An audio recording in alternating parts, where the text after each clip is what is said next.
My name is Helen Tindel. I am the fourth generation of the only female painting dynasty. My great-grandmother was Pablita Velarde. My grandmother was Helen Hardin, and my mom was Margarete Bagshaw, like Henrietta said.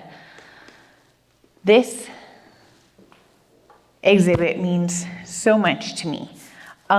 Being able to be involved and bring a side of Pablita that people were not always aware of.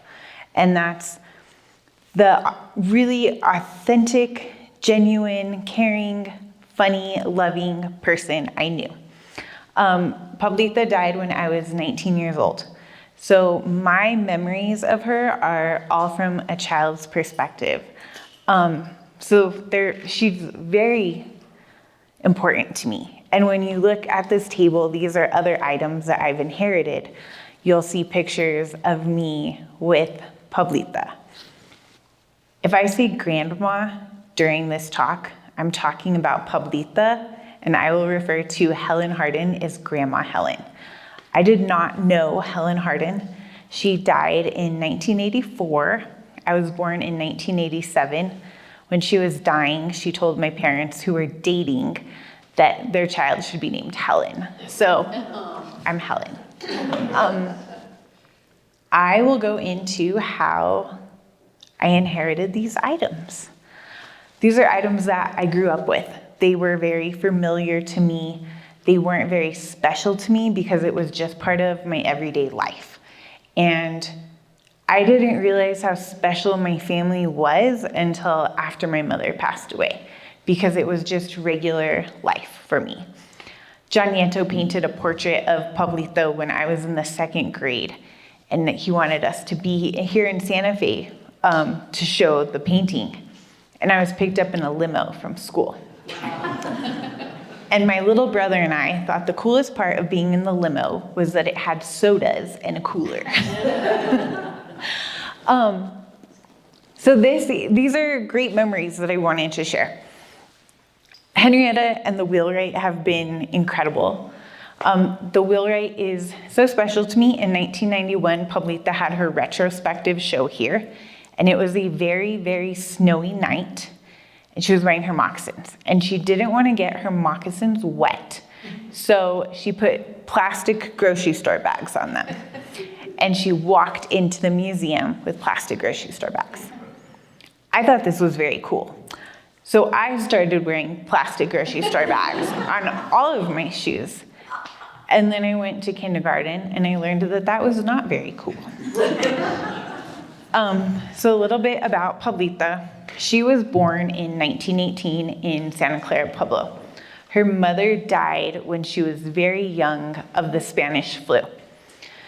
For a while in her childhood, she was blind, and her father and his mother, Giajun, who was like a curandera, a healer in the Pueblo, they took rocks and herbs and they scraped her eyes. They had formed like cataracts.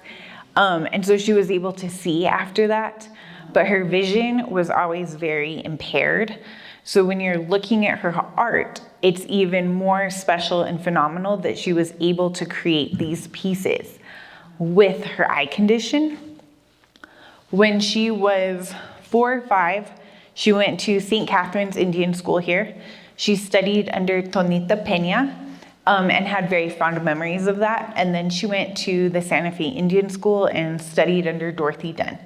She and her sister were the only women in the art class, and then her sister dropped out, and my great-grandmother was the only one in the art class. And she never felt intimidated being a woman. She knew what her dreams were and who she wanted to be. When she was very little, she would take the coals from the fire outside and use them to draw. This is something that she did her whole life, and she had a very visual memory. She also was alive when she saw the world changing. She saw the modernization and the influx of other cultures, and she had the vision and the foresight to know that parts of her culture would be lost. And she wanted to document her culture for Pueblo people and she wanted to share her culture with everyone else to bridge these cultural divides and share a sense of humanity. And she also painted from a woman's perspective, which is incredibly special. It's not a perspective that was well documented. So really phenomenal. She went to Santa Fe Indian School, and then she graduated, and she was paid to be an artist with the WPA. And she painted a series of work for Bandelier. If you're ever at Bandelier, please go into the Visitors Center, and you will see these really anthropologic paintings that she did. So she did, I think, 119 paintings for Bandelier. Really, she was very prolific. She painted every single day. If you go down to the exhibit, we can all walk over there afterwards, you will see a Taos pole climb painting. That was the last painting she did, and it's unsigned because she was still working on it when she died. So really incredible, and art was her passion. She had my grandmother, Helen Hardin, and you all know that she became quite a prolific artist herself. And she helped to transition the native art world from this traditional flat style that Pablita painted in to this really contemporary style. And she was part of this vanguard group of artists who were all men, and she was the only female, and they were able to change the Indian art world and open people's ideas to what Indian art could be and would be. Helen had my mother, Margarete Bagshaw. My mom was actually born Margaret Terrazas, and her father, Pat Terrazas, was not a nice man. And Helen had to go through a lot of physical and psychological and emotional abuse. For a while, they had to escape him, so they went to Bogota, Colombia, where her father was in the State Department. They lived in Guatemala for a while, and during this time, Helen was still painting. So she had her first solo show in Bogota, Colombia, which was phenomenal. And there's these gorgeous pictures of her, and she has this huge beehive. So then my mother, Margaret Bagshaw, she grew up in the art world, and she was one of the funnest people you could have ever met. And she was inspired by Peter Max, and she wore go-go boots when she was young, and she was just hip and cool. And she didn't want to be an artist because there's a lot of pressure on us to become artists because it's generational. She was pregnant with my brother, and she couldn't sleep, and she started drawing. And then that really took off. She found her passion, and she started showing her art at the state fair and the arts and crafts fairs, and they were selling for $200, $400. And she really built her career from the bottom up. There's not this easy transition of having a famous family and everything will be handed to you. That is not the case. Every woman really had to find her own way in the art world, and they are all very much products of their own time and had generational struggles that were unique to the individual. Pablita was a Native American with dark skin who was very poor, who was a single mom, and she was able to overcome all of these obstacles. And in doing so, she had to curate this self-image. And that's what you'll see downstairs. And I always thought it was very special. You see people's clothes. You can go through people's closets, and you just get a sense of who they are by their clothes. You imagine their personality. You imagine what it would be like to get dressed. And these thoughts are more intimate, and they're more special. And I felt like it was a very appropriate way for me to show my great-grandmother to you all.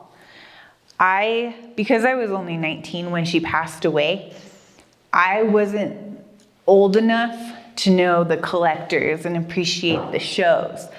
I appreciated my great-grandmother because she made really good apple pies, and she taught me how to play Go Fish.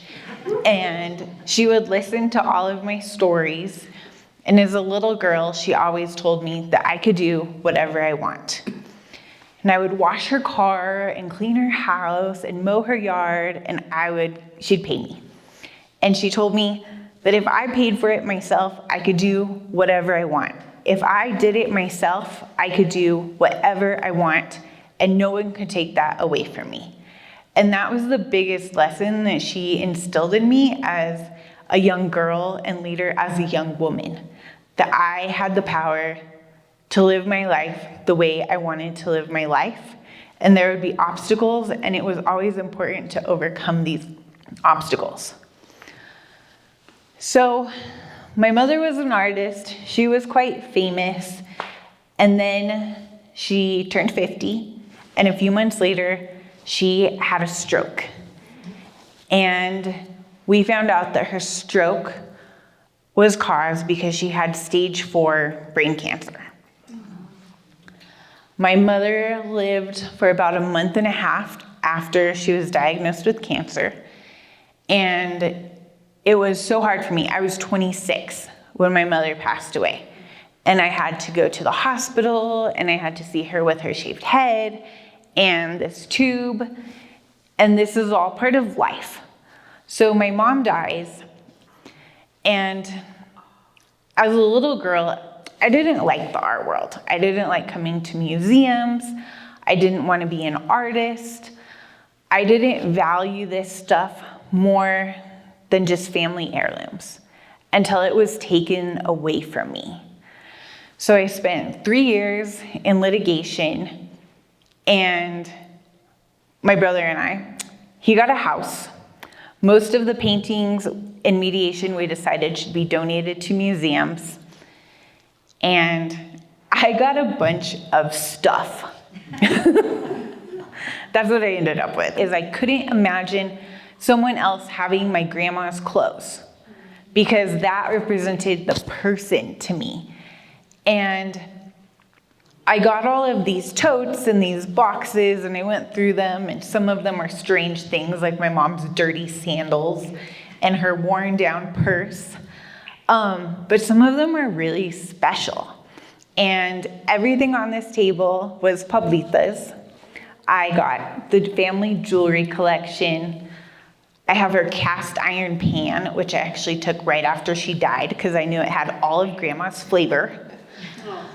And I got these clothes. I got some dolls. I have a few things. And I was in my 20s still, so I had all of these totes, and I moved from tiny apartment to tiny apartment to tiny apartment, and I moved all of these totes in my tiny car every time I moved, because they were too special for me to let go of, and I didn't know what to do with them. If you go down to the exhibit, they're all very special, and they're very unique, and they weren't something I was going to take to a consignment shop or a thrift store. So I just kept carrying them, knowing that someday I would do something with them. A few years later, my uncle, my great uncle, Pablita's son, had to move out of her house because he became very old and very sick, and he couldn't live by himself. My cousin had been living in the house also, and he has substance abuse problems, and he destroyed the house. The ceiling was coming down, and the floor was coming up, and it was a mess. And we knew we were going to sell it, and my family thought, oh, we'll just get one of those junk service removal companies to come in and clear everything out, because everything looked destroyed. But I knew my grandma's stuff was still there. So I had to go in and get it. And there was a little shed in the back that no one had gone into. And in the years that my mom had a gallery, she was like, Grandma had so many Christmas cards, and I guess she sold out. They were so cool. I knew where they were. Because when I was a little girl, every summer, on summer break, my grandma would have me get up on a ladder in this very, very, very hot shed. and she would point at something in the corner and tell me to bring it down. And it was either in an old cookie tin or it was wrapped up in a plastic bag. So I would grab it and I would hand it to her. She would open it and look at it and close it and tell me to put it on the other side. And we did this for hours and days, but it was fun because I was with my grandma, who was my best friend. So I knew I had to get into this old shed. And I found the key and I got in, and it was hot and it smelled old and there were spider webs and you could tell that there were mice and there was water and it was gross. But I knew I was going to find Grandma's stuff. I found 2 massive portfolios of her sketches. So you will see some of those in the exhibit downstairs. They were rolled up and they were dusty and some of them were destroyed, but I pulled them out. And I found her Christmas cards and I found these paintings. They're a little bit damaged because they were in the shed. And sometimes some of the things that you inherit or acquire aren't always in the best condition, but it doesn't mean they're not special. And I feel like a lot of times Pablita, how she's been presented before, is in this very academic, removed museum way. And they say, this was a very prolific painter and she was a groundbreaker and this is her art. Please don't touch it. And I have a more special view of my grandma, and I have a desire to share that part of her with you and give her this context of this everyday person who had the tenacity and the determination and the desire to be the person she was. And I like the context and the juxtaposition of this everyday person and then this more curated person that she had to be. And I think that's something that we can all relate to. We have our home clothes and our comfy clothes and our everyday, I go to the grocery store clothes. And for my grandma, those were Sass shoes and old lady slacks with cigarette burns and a t-shirt and a sweater like this. That's what my grandma wore most of the time. So there's that person who I knew and I loved. And then there was Pablita, the artist. And she was stunning and she was the center of attention and she could just take the room and everyone would be so fascinated by her, and she just had this unbelievable, remarkable story that she was able to make this impression on so many lives. So I like to share both sides of Pablita.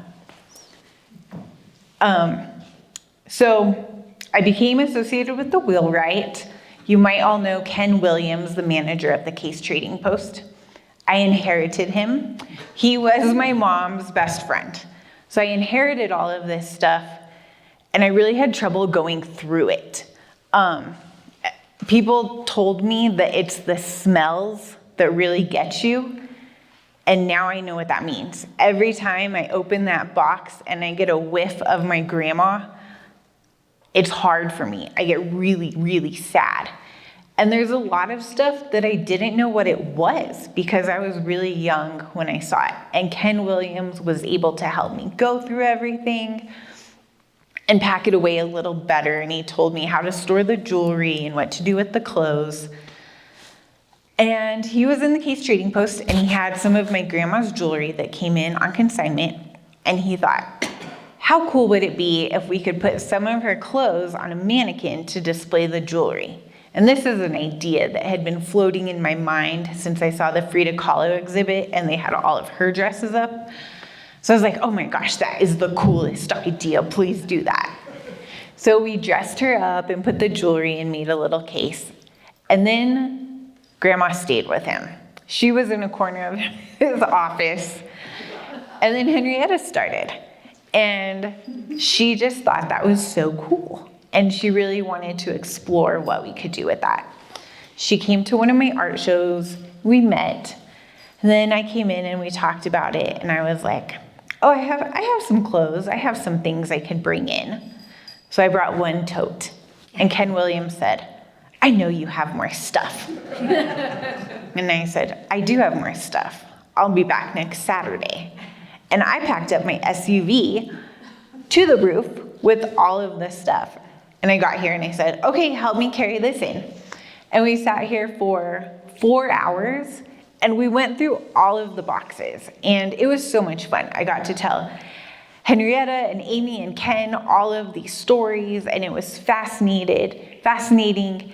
And we really got to be creative and say, what can we do with this and what message do we want to show? I had talked to several museums after my grandma died, trying to get a show. I wanted to have a show at the Herd for her 100th birthday, and it didn't work out because they always told me, we plan exhibits 4 to 6 years out. I'm like, well, her birthday is next year, so that's not gonna work. Henrietta and the Wheelwright have the flexibility to take their ideas and run with it. And we were able to find a space, and the Wheelwright and Henrietta are incredible. So thank you all for your support of this museum. It's a very special museum, and I really am just honored to be here. Me, I'm gonna talk about me now. So I was a little girl growing up in this family.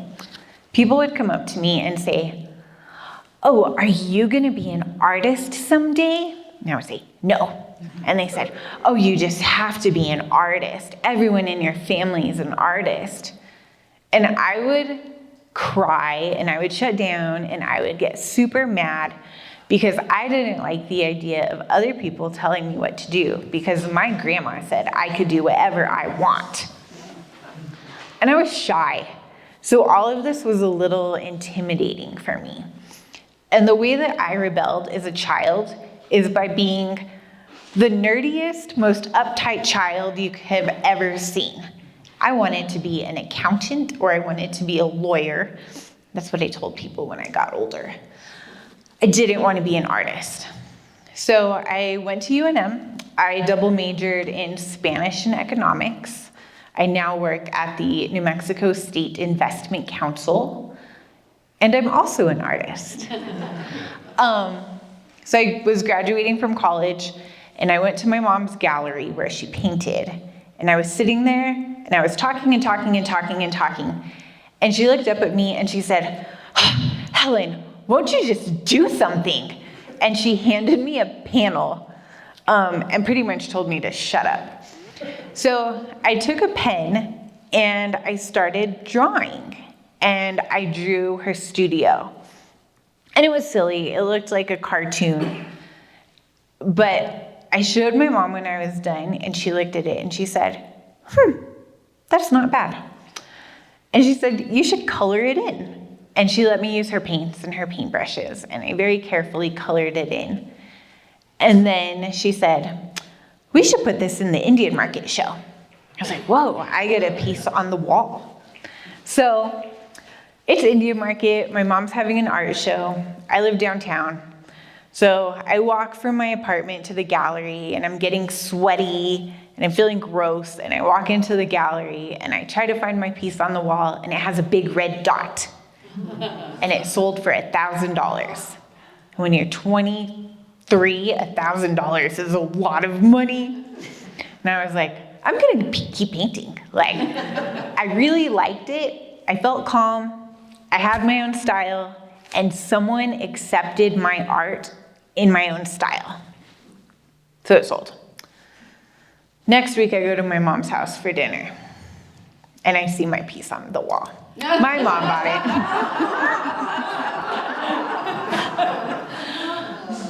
But I was still proud. During that week, I convinced myself that I wanted to keep painting. And I did, and I loved it. And I really got to explore my style. And I learned that our style is like our voice. You can't really control what comes out of you. And I thought I would be a very serious painter. I thought my art would look like a Goya, and be very dark and moody. And my art's not very dark and moody. And I'm okay with that. It makes people happy and it evokes an emotional response. And I think, to me, that's the most important thing in art. Even ugly art is good if you remember it and it makes you feel good. The worst kind of art is art that you just walk by and forget about or don't see. So people saw my paintings, and that was really special. So I painted in my mom's studio, and I used her supplies, and then she bought me supplies, and I started painting on my own. And my mom died.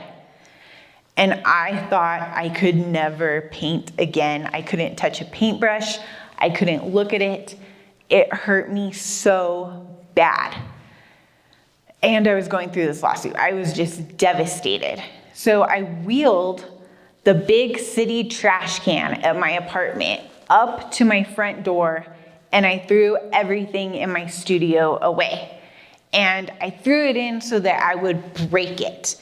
And I was crying, and I was screaming, and I was throwing everything away that reminded me of my mom in my studio, because it hurt so much. And I just couldn't do it. So I'm getting over it, and I'm getting out into the world, and I'm starting to work with galleries and museums, and people ask if I'm an artist. And I say, I used to be. When you're 30 years old, you are too young to say, I used to be anything.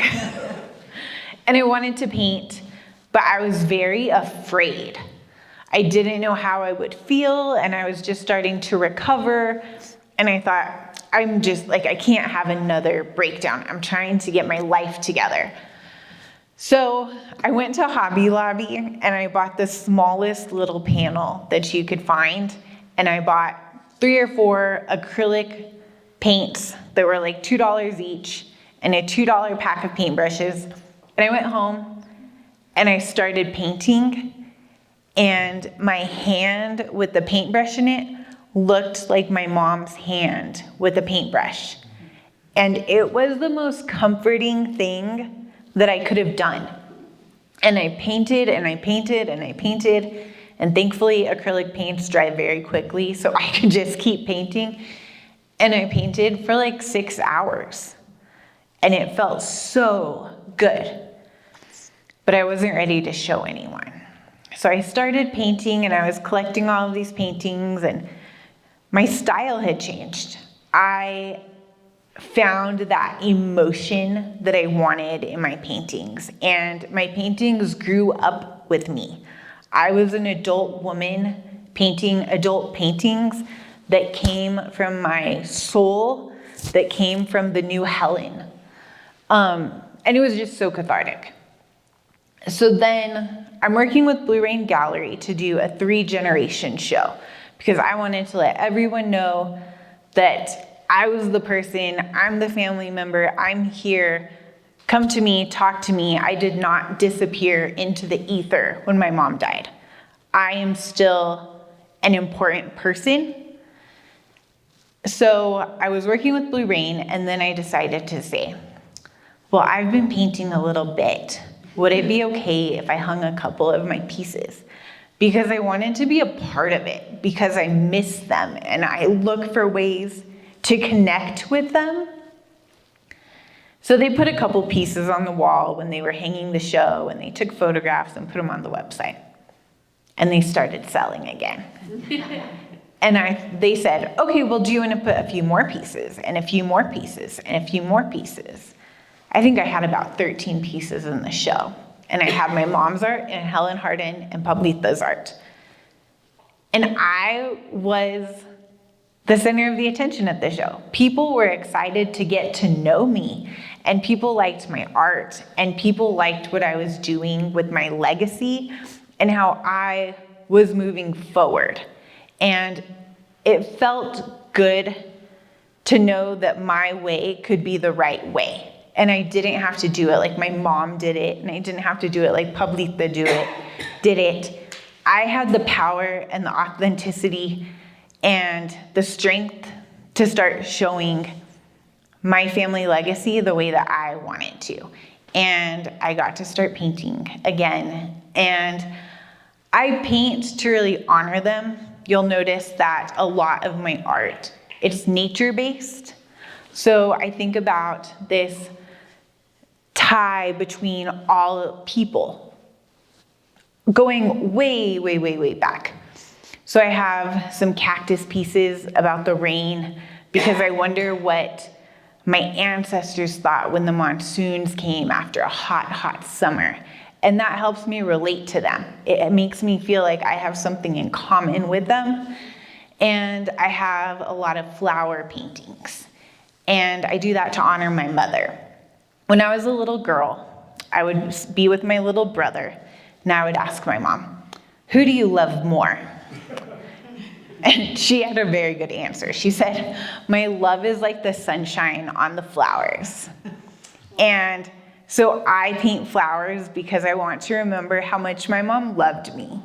Because it's very scary to be doing this all on my own. And I wonder if I make them proud. I wonder if I say stupid things. I wonder if I'm doing enough, because it's hard to do everything with a full-time job. It's hard to do everything with a life. And a lot of times I do have this fear and I feel like I should do more. And sometimes people come up to me who are very judgmental and not very nice. And they tell me how they think my family members would want me to represent them. And I always have to remember that my grandma said, I could do whatever the hell I want if I do it by myself. So I do it. So that's my story. And to end my talk before we start talking and conversing and having Q&A, I want to say that I want you to get whatever you want out of this exhibit.